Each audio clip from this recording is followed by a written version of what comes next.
ایمان لانے کے معاملے میں تو بہت دفعہ استعمال ہوا ہے. یہ سورہ بقرہ ہی کی آیت 285 ہے کہ آمن رسول بما انزل علیہ من ربہ والمومنون، یعنی ایمان لانے، آمنا ایمان لایا، رسول، پھر والمومنون اور تمام کے تمام مومنین ایمان لائے کس پر؟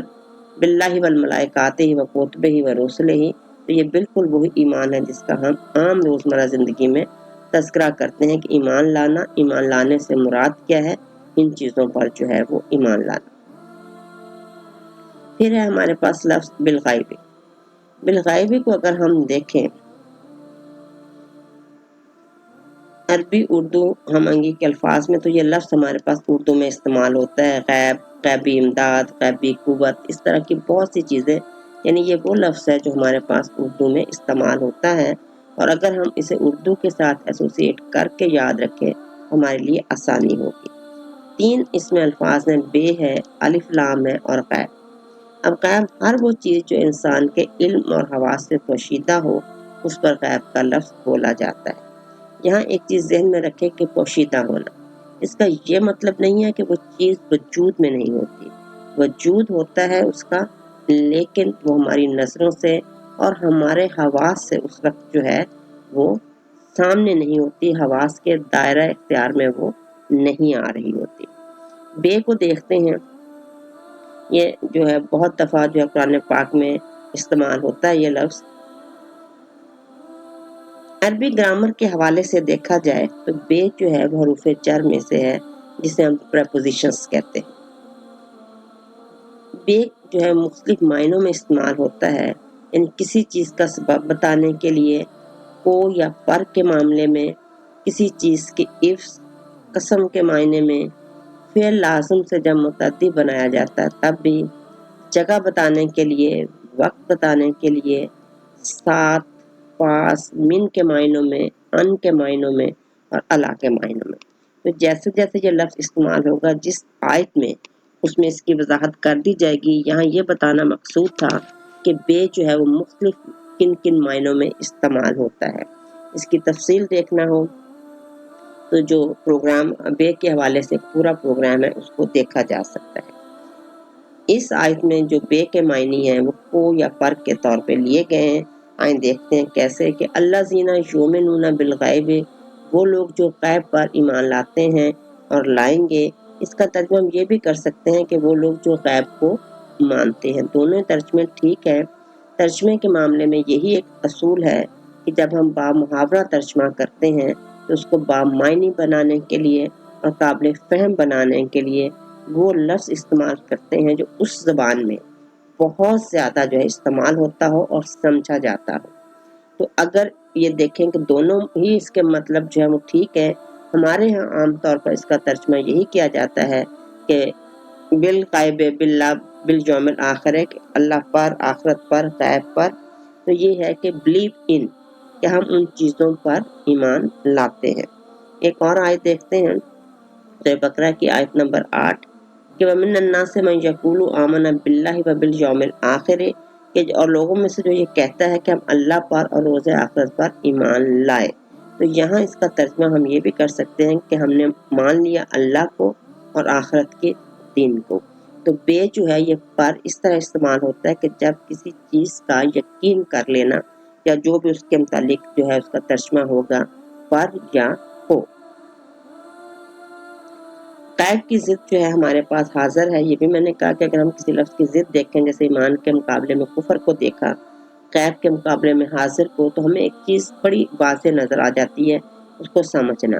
غیب وہ چیز ہے جس کا ادراک ہمارے حواس نہیں کر سکتے، اور حاضر وہ چیز ہوتی ہے جس کے پھر ہمارے حواس ادراک کر لیتے ہیں. قرآن پاک میں اسی طرح استعمال ہوا ہے کہ هو الذی لا الہ الا هو عالم الغیب والشہادۃ، کہ اللہ جو ہے وہی ذات ہے جس کے سوا جو ہے اور کوئی بھی معبود نہیں ہے. وہ غیب کو بھی جانتا ہے اور حاضر کو بھی جانتا ہے. وہ رحمان الرحیم، اور وہ رحمان اور رحیم. اس کے بعد ہمارے پاس الف لام کا استعمال جو میں نے کہا آیا ہے. پہلے بھی ہم نے دیکھا یہ 5 مختلف جو ہے وہ صورتوں میں استعمال ہوتا ہے. یہاں جو ہے پوری کی پوری یعنی بالغیب پوری کی پوری نوع کا ذکر ہے. کل کے معنی میں ہے کہ غیب کی جو بھی چیزیں ہیں ان سب پر جو ہے جو مومنین ہیں وہ ایمان لاتے ہیں۔ الذین یؤمنون بالغیب کے بعد ہمارے پاس جو ہے ایک حرف آتا ہے واو۔ واو کو اگر ہم دیکھیں اردو عربی جو ہے آہنگی کے اعتبار سے تو لفظ استعمال ہوتا ہے صبح شام، امیر و غریب، فہم و فراست، عقل و دانش، واللہ۔ جب یہ لفظ استعمال کرتے ہیں ہم یہ کہتے ہیں ساتھ ہی کہ واللہ میرا یہ مطلب ہرگز نہیں تھا، یقین دلاتے ہیں ایک قسم کے انداز میں۔ تو اس سے دیکھیں کہ ہمیں پتہ چلتا ہے کہ واو جو ہے وہ کس معنی میں استعمال ہوتا ہے، دو الفاظ کو ملانے کے لیے، اور اس کو یا ترجمہ جو ہے ہم کرتے ہیں اور کے اعتبار سے۔ اسی طرح عربی گرامر میں بھی یہ لفظ جو ہے پریپوزیشن کے طور پہ یعنی حروف جر کے طور پہ بھی استعمال ہوتا ہے اور کنجکشن کے طور پہ بھی استعمال ہوتا ہے، یعنی دو لفظوں کو ملانے کے لیے۔ میں نے مثال دی۔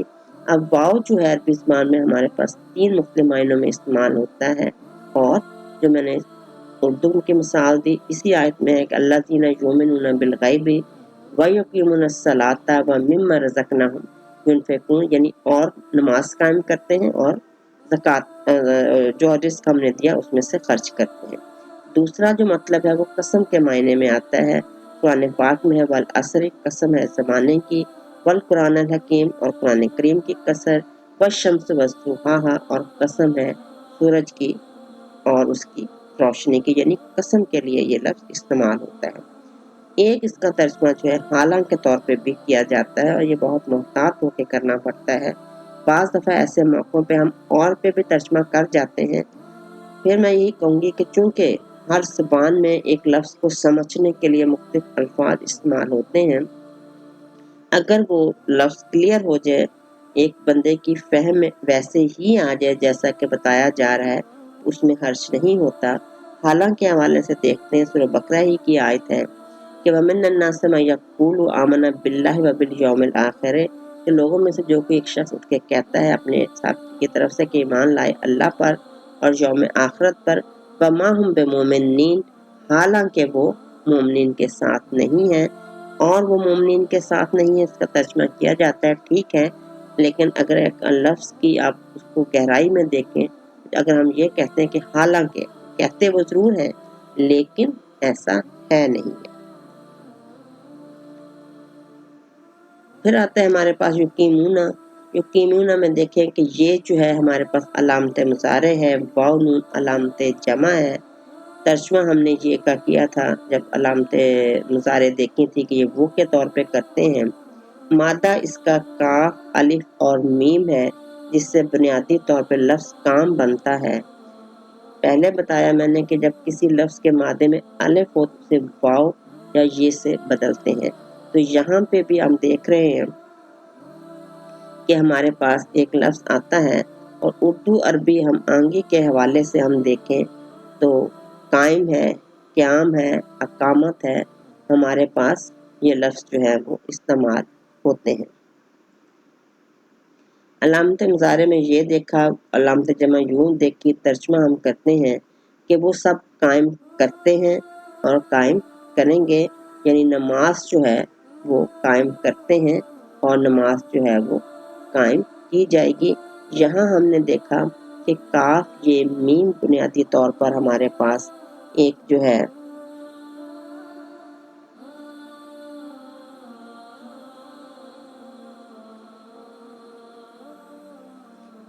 پھر ہمارے پاس لفظ آتا ہے صلاۃ۔ صلاۃ کے موضوع پہ ہم نے پورا پروگرام بھی پیش کر دیا ہے۔ صلاۃ جو ہے اگر اس کا دیکھیں مادہ تو ہمارے پاس صاد، لام اور واو ہے۔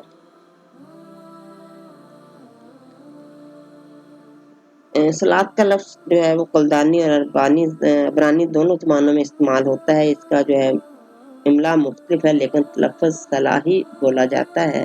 اس کے مختلف معنوں میں داخل ہونا، تعظیم، دعا کرنا، سلامتی، رحمت، قربت، یہ تمام الفاظ صلاۃ کے لیے استعمال ہوتے ہیں۔ اس کے ساتھ ساتھ اس کے معنی نظام کے بھی ہیں۔ اس کے علاوہ جو لفظ صلاۃ ہے وابستگی، پیچھے پیچھے چلنے کے، کسی کے ساتھ لگے رہنے، چمٹے رہنے، تسبیح کرنے، کسی چیز کو آگ کی تپش میں رکھ کر سیدھا کرنے کے بھی ہیں۔ بنیادی طور پر ہمارے پاس اردو میں اس کے لیے لفظ نماز استعمال کیا جاتا ہے، جو اہل فارس کے جو پہلوی زبان تھی وہاں کے جو ہے زرتش عبادت سے لیا گیا ہے. تو وہ جو عبادت کرتے تھے اس کو نماز کہا جاتا تھا، تو جب اس کا ترجمہ کیا گیا صلاۃ کا تو نماز کیا گیا. صلاۃ کے موضوع پہ جو پورا پروگرام ہے اس کو اس حوالے سے جو ہے وہ دیکھا جا سکتا ہے. اس کے بعد ہے واو ہمارے پاس ہے، جس کو ہم پہلے بیان کر چکے ہیں کہ 3 مختلف جو ہے وہ معنوں میں استعمال ہوا. اس کے بعد ہے مما.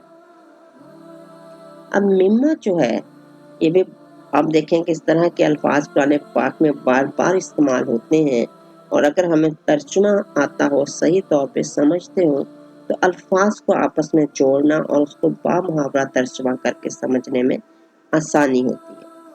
مما جو ہے اس کا ترجمہ اس طرح کیا گیا کہ اس میں سے جو. اب یہ دیکھتے ہیں کہ یہ لفظ جو ہے وہ اصل میں ہے کیا. یہ اس میں 2 الفاظ ہیں، مرکب لفظ کہتے ہیں ایسے چیزوں کو، حروف یہ 2 حروف سے مل کے بنا ہے. کمپاؤنڈ ورڈز انگلش میں کہتے ہیں من اور ما. اب دونوں کو جب ملایا گیا، نون جو ہے اس میں سے حذف کر دیا گیا اور ماں کے اوپر جو ہے وہ شد ڈال دی گئی. جس لفظ پہ ڈالی جاتی ہے شد اس کو مشدد کہا جاتا ہے. تھوڑا سا دیکھ لیں کہ عربی زبان میں یہ ہمارے پاس علامت تشدید ہوتی ہے، یعنی شد کی علامت ہوتی ہے، اور 2 حروف کو ایک دوسرے میں مدغم کرنے کے لیے، ملانے کے لیے تشدید کا استعمال ہوتا ہے، اور پھر ایک حرف جو ہوتا ہے وہ اس میں سے ختم ہو جاتا ہے، اور جس حرف پہ یہ آتی ہے اس کو مشدد جو ہے وہ کہا جاتا ہے. اب من اور ماں 2 جو ہے یہ حروف تھے، من اور ماں. اب دیکھتے ہیں کہ ہمارے پاس من جو ہے وہ عربی زبان میں کس کس معنی میں استعمال ہوتا ہے. گرامر کے حوالے سے دیکھا جائے تو یہ بھی پریپوزیشن میں سے ہے. یہ مختلف جو معنی میں استعمال ہوتا ہے اس میں سے ہے، اور سے کے معنی میں یہ بہت زیادہ استعمال ہوتا ہے. پھر ایک چیز کو دوسری سے تمیز کرنے کے لیے، یعنی الگ کرنے کے لیے، ایک کے بدلے میں جب دوسرے کا ذکر ہو اس کے لیے، تاکید کے لیے، نفی کی مزید تاکید کے لیے، کل میں سے بعض کے لیے، اور پوری کی پوری جنس کے لیے. پھر عربی کے جو دوسرے حروف ہیں اور کچھ پریپوزیشنز ہیں، مثلا اندا، علا، بے، جس کا بھی ہم نے ذکر کیا، فی اور ان کے معنی میں بھی استعمال ہوتا ہے. جیسے جیسے یہ لفظ استعمال ہوگا جس معنی میں، وہاں اس کا حوالہ دیا جائے گا. یہاں سارے مطلب بتانے کا مقصد یہی ہے کہ یہ ذہن میں رہے کہ یہ مختلف معنوں میں استعمال جو ہے وہ ہوتا ہے. یہاں یہ کل میں سے بعض کے معنی میں استعمال ہوا ہے. کل میں سے بعض کی ایک مثال میں آپ کو اور دے دیتی ہوں کہ ہمارے پاس سورہ بقرہ میں ارشاد ہے کہ تلک الرسول فضلنا بعضهم علی بعض منہم، یعنی ان میں سے کوئی. اب یہ نہیں ہے کہ سارے کے سارے، یعنی بعض کو بعض پر فضیلت دی، منہم یعنی ان سب میں سے کوئی. جو میں نے کہا نا کل میں سے بعض، من کلام اللہ ہو، جس کے ساتھ اللہ تعالیٰ نے جو ہے کلام کیا، ورفع بعضهم درجات، اور پھر بعض کے اس میں سے درجات بلند کیے. تو کلام کے حوالے سے آپ جانتے ہیں کہ حضرت موسیٰ علیہ السلام کو یہ شرف حاصل ہے. تو اب یہ دیکھیں پورے انبیاء میں سے جب ایک کا ذکر کیا گیا تو لفظ ہمارے پاس من ہی استعمال ہوا. اس کے بعد ہم ماں دیکھتے ہیں. ماں 3 معنوں میں استعمال ہوتا ہے. نہیں، یعنی جب کسی چیز یہ پہلے آتا ہے تو نہیں کے معنوں میں آتا ہے، جو کے معنوں میں آتا ہے، اور استفہام کے لیے، سوال کے لیے بھی کیا.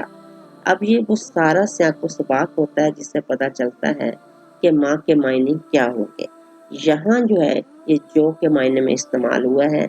چند آیات جس میں لفظ ماں استعمال ہوگا مختلف معنوں میں پڑھنے کے بعد انشاءاللہ اس قابل ہو جائیں گے آپ کہ آپ یہ دیکھ سکیں کہ ان 3 میں سے کون سے معنی میں یہ لفظ استعمال ہو سکتا ہے.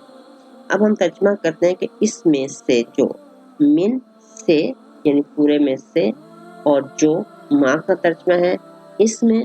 اب وہ ایک پورا جملے کو با محاورہ یا ایک لفظ کے مطلب کو با معنی بنانے کے لیے اس کا ترجمہ ہے کہ اس میں سے جو.